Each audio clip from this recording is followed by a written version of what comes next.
Oh, I like your shoes too. Oh, thank you. Very stylish.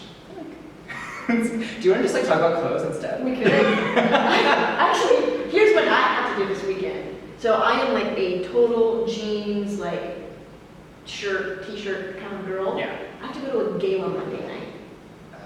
I don't even own a dress.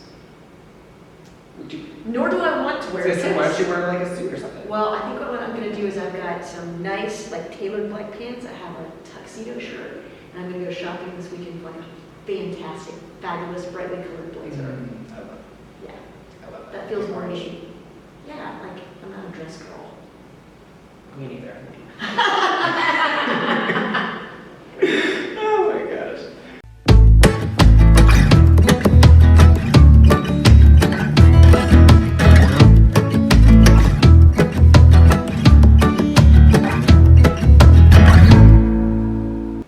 Hey everybody, welcome to the Quarter Life Crisis Project in this installment of Ride Curious, where we sit down and talk to people from all walks of life who have cool perspectives to share. My name is Ryan Ricardella. I'm so glad that you are here. I'm especially glad that the lady sitting next to me is here, Ms. Karen Barnes, Executive Director of Venture Cafe, Winston-Salem. Today we're going to be talking about entrepreneurship. Entrepreneurship is something that is exciting, a little bit scary, and something that we probably all thought about in some capacity in our life, but maybe aren't sure where to start or if it was for us or what. So we're going to talk a little bit about Karen and the work she's doing here at Venture Cafe and her experience working with entrepreneurs. She's the entrepreneur queen, and so just reigns over all the entrepreneurs. And so who better than her to talk a little bit about the life of an entrepreneur and what they do exactly. That's my queen wave. Yes. I love it. So Karen, thank you so much. Thank you, Ryan. Yeah, this is awesome. Can you just tell us a little bit about quickly, what Venture Cafe is and what you do here? I'll be happy to. So Venture Cafe is a global nonprofit. And when we started here in Winston-Salem about 2 years ago, we were one of 6 in the world. And today we're one of 11, so we've almost doubled in 2 years. And I think in another 2 years we'll be over 25 locations. So those other places are Boston, Providence, Philadelphia, St. Louis, Miami, Sydney, Australia, Tokyo, Warsaw, Bilbao, Spain, Rotterdam, and Winston-Salem, right? So we're by far the smallest one, but the reason that we exist is to connect entrepreneurs and innovators not only with each other, but with the resources they need to start, build, grow, and scale their businesses. Awesome. Yeah. Very cool. So entrepreneurship, I think, is something that's on the minds of a lot of people. Yeah.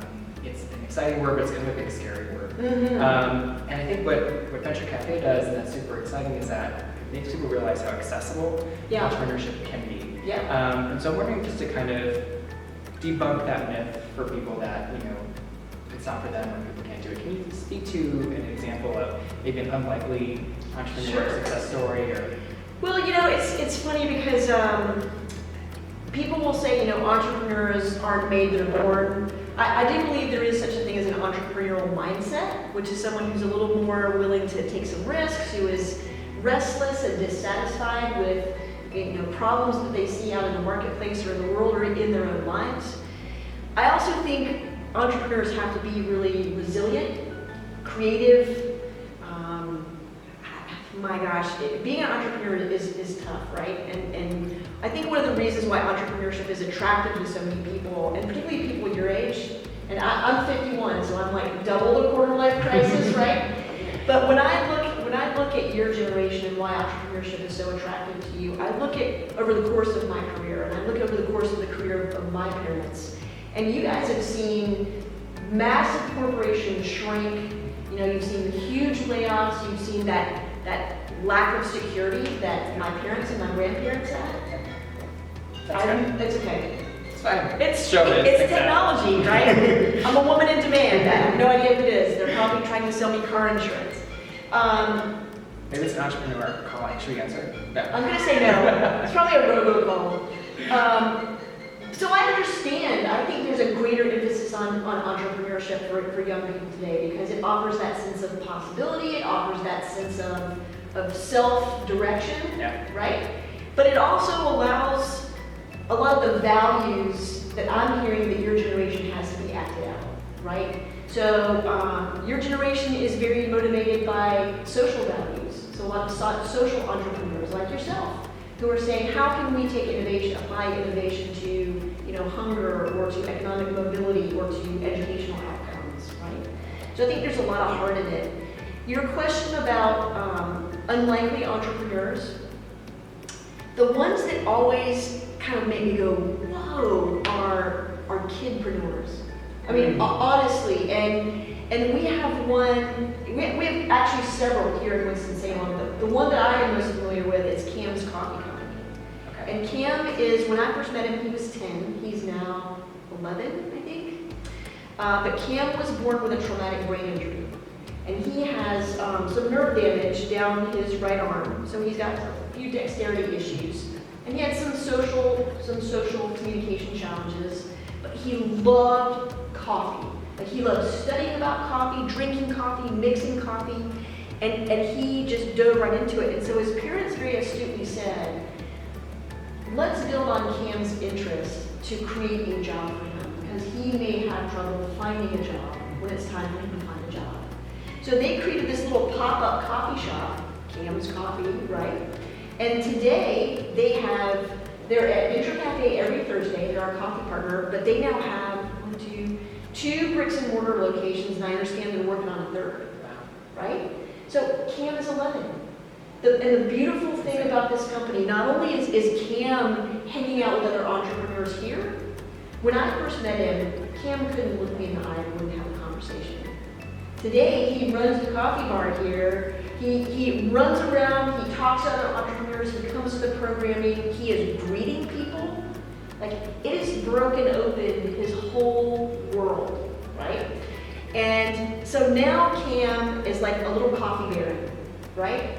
And his parents have a huge heart, and so what they do is they hire other kids, other teenagers particularly, with developmental disabilities and teach them. So they're passing forward, the goodness. And so those are the kind of stories that make my heart swell 3 sizes, and that make me go, wow, what was I doing when I was 10? Like, I was not a 10-year-old CEO running my own coffee empire, So those are the ones that I find not only unlikely, but also the most sort of remarkable. That's awesome. We'll be sure to link Cam's information in the description below, for sure. What would you say, I think we've talked about one of the misconceptions being that,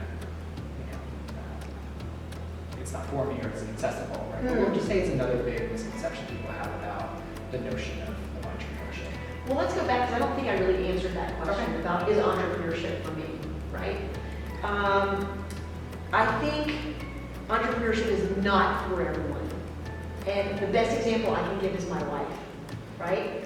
So she loves consistency. She loves knowing she's getting a paycheck every 2 weeks. She loves process. She likes organization. She likes knowing the way things are going to be, right? She does not embrace unpredictability well.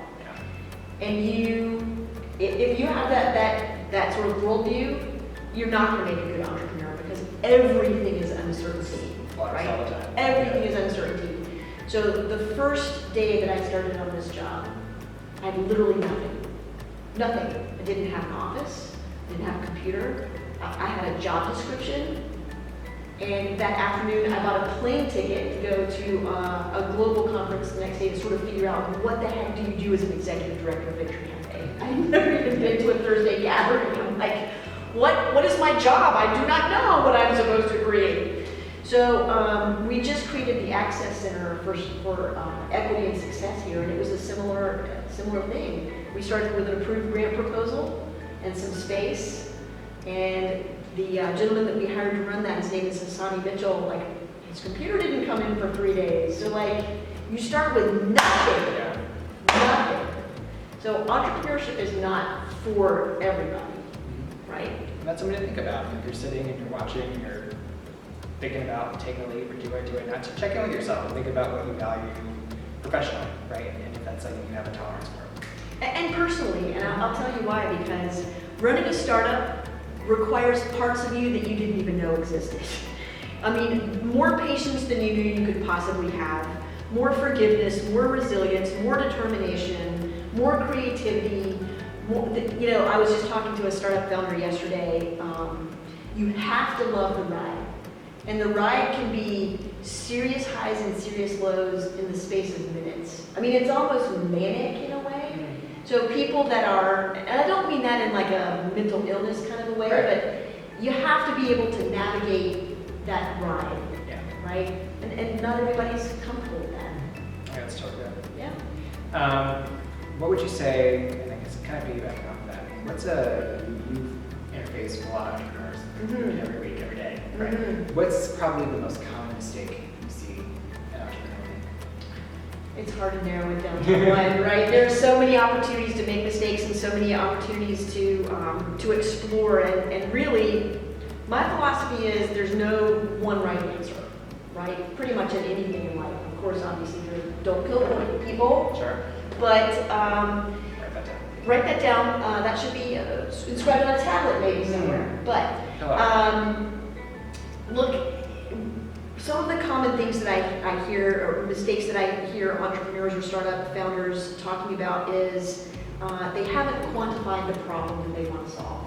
They say, I have an idea, I'm going to go make something, but they don't know who's going to buy it, right? Or if that's going to be, like I was just talking to somebody yesterday who's piloted a little project, and now before she's even perfected her first service, right? She's thinking about expanding, but she has 6 people that she's serving right now. I said, why would you go ahead and create all this extra supply if the demand is not there, right? So you have to know what problem you're trying to solve and have a very clear idea on that. You have to know that there's demand for people that are going to participate in your service or buy your product. But really the one that gets me, and I totally understand this one because I think it's an immediate concern for most startup founders, is people wanting investors too soon. Okay? So don't say, I have an idea, I need an investor. Like, you have to do more work than that first. Investors and VCs and angel investors are not going to write you a check if you come in and you go, I have this idea, I just want to do this thing, right? They want to see that you've done some due diligence. They want to see that you've put the work in, that you've got a business plan, maybe that you've got a prototype, or what's known as an MVP, a minimum viable product. And they want to see that you've invested some of your money into it, right? That shows commitment. And a lot of times, investors want to see that your friends and family believe in it and have put their money in it. So typically, most startup founders bootstrap for a while. It may be a side hustle for a while and they're self-funding, and then they go out and they borrow money from their friends and family. And then that is when investors, early investors, start to get interested, right? So don't think you can just come right out of the gate and someone else is going to fully fund you from step one. You've got to put in the work. Yeah. It sounds like there's research that has to be done on the front end. Yes. Very much it's a kind of crawl before you walk Absolutely. type of process. Absolutely. Well, imagine if you had $5,000 and you were going to invest it in a startup, which by nature is a risky investment. You know, between 1 and 2 out of 10 make it. Okay. So you've got $5,000. So would you rather invest your $5,000 in a startup founder who comes to you and says, I have worked it all out, here's my plan, here are my projections, I know exactly who I'm targeting, and by the way, I have 3 companies or 3 customers in the pipeline, and I need your money to build my product? Or would you rather invest in a startup founder who goes, I have an idea? Is that person cute? Or you're leaving out important information? I think that's an entirely different conversation. No, very much the former, right? I mean, Right? I would definitely feel safer that my money would come back to me and then some. With that Exactly. And you have to remember, the folks that are investing in startups do have tolerance for risk, but they're not stupid. I mean, they've made money because they understand what is a smart risk, what's a calculated risk. And the more work that you put into it, the easier it's going to be for you to find investors when it's time for you to find investors. So that's the most common mistake that I see. Very great perspective. So this is something for me, and I feel that I may not necessarily have that entrepreneurial spirit in me, right? Because I very much am the type of person like structure, and it's just like, you know, it's like for me, it's like, where do I start? I always said that like people talk about thinking outside the box, right? Yeah. And it's like, if you give me a box, right? Yeah. I can decorate the box. I can think outside of it. I can do anything you want to the box. If you give me like a marker and they're like, draw a box. Yeah. Totally paralyzed, right? There needs to be some framework, right, for me to start with, and I will, you know, make it work frontwards, backwards, and sideways, and think outside of it, right? Yeah. But it needs a starting point. And so that kind of brings me to my question of, if there's someone watching, right, and they're listening to what you're saying, and they're saying, you know, yes, you know, I feel like, you know, I have the right mindset, the right values for this, I understand, and I do have this idea, and I think this is the right move for me, I just don't know where to start. Mm-hmm. Like, what's the first thing that someone needs to do if they feel like they want to take that step forward? I think there are a couple of things that you can do, and it depends on your personal tolerance for risk and your bias toward action, right? So the first place that you might need to start, and this is like step 0, is identify whether being an entrepreneur is right for you. Like, do you have the psychological and emotional makeup to be a successful entrepreneur? As we talked about, not everybody does. Right. So there are books that you can read, 1,000 books you can read on the entrepreneurial mindset. One of the ones that really gives a structure around entrepreneurial mindset is called something about the ice house. I'll send you a link so you can embed a link. But it identifies about 8 facets of entrepreneurship, and one of them is, the first one is about choice, right? So do I choose to see the world as it is, or do I choose to see the world the way I want it to be, right? And choosing to see the world the way I want it to be is the more entrepreneurial mindset, right? So that's a place to start. The other place to start might be, you know, as easy as reading Fast Company magazine and Wired and being like, wow, am I inspired by that, or does it just scare the shit out of me, right? And maybe it's a little bit of both, and that's okay.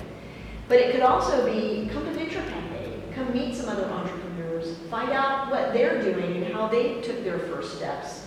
Go to some of the many events around Winston-Salem and Greensboro that talk about, you know, what are the first places to go? How do I form a business plan? Go to a startup weekend. You really want to dip your toes in and get serious about something? Come to a startup weekend, join a team, and over the course of a Friday to a Sunday, you and your team come up with an idea and you have to pitch on Sunday night before judges. And I know of startups here in the ecosystem that honestly have started at startup weekends, right? So if you want to read, go read and sort of get really comfortable with that self-identity. Can I self-identify as an entrepreneur? If you want to do something, come out, join some of the events like Venture Cafe Thursday gatherings. Or if you really are ready, like you're ready to dive in and see what this is like, go to a startup weekend. That's awesome. Immersion. Yeah, so whether you're in Winston or wherever you're watching from, there are resources and those things exist just about everywhere, right? So do some research, see what's in your area. If you are here in Winston, come check out Venture Cafe for sure. But yeah, I think, you know, that opportunity to just kind of dip your toe in the water. Yes. I think takes the fair amount of that risk, at least in the front end. Yeah. You know, feel a little more comfortable kind of taking the lead. I mean, the other thing would be, you know, go do an internship with a startup. Mm-hmm. Have that as your side hustle, right? Go see what that's really all about. Spend a summer at a startup to see if you feel comfortable with the culture, because it's really different. Startup culture is really different. No, I saw that look on your face. I love startup culture. I am probably unemployable by a large company at this point. You think? I totally think so. Because there's, in most big companies, there's not a bias for action, there's a bias for status quo, right? There's a lot of process, there's a lot of policy, there's a lot of politics and bureaucracy. And startups, you're constantly inventing, right? Constantly going, because there aren't any processes, there aren't any precedents. So you're saying, how do I solve this problem today? And so that's what's thrilling about it for me. Yeah. I would feel hemmed in a big company. Yeah. Yeah, I think it's to your point, right? It's certain personalities for certain types of environments. So I think that's great perspective, and thank you for sharing that. And Absolutely. all of us watching and myself, I think, are a lot smarter now and feel a lot more tuned into kind of what's needed. So take a second to, or take more than a second to kind of check in with yourself, see how you're feeling, leveraging the resources that Karen mentioned about the Link to Venture Cafe, both in Winston, but then also the larger organizations, see if there's one near you, and just check things out. Let us know what you think in the comments below. Be sure to like and subscribe this video if you haven't already. And thank you again so much to Karen. We're so glad to have you. Thanks, Ryan. This was really fun. I enjoyed it. Appreciate you having me on. Alrighty, until next time.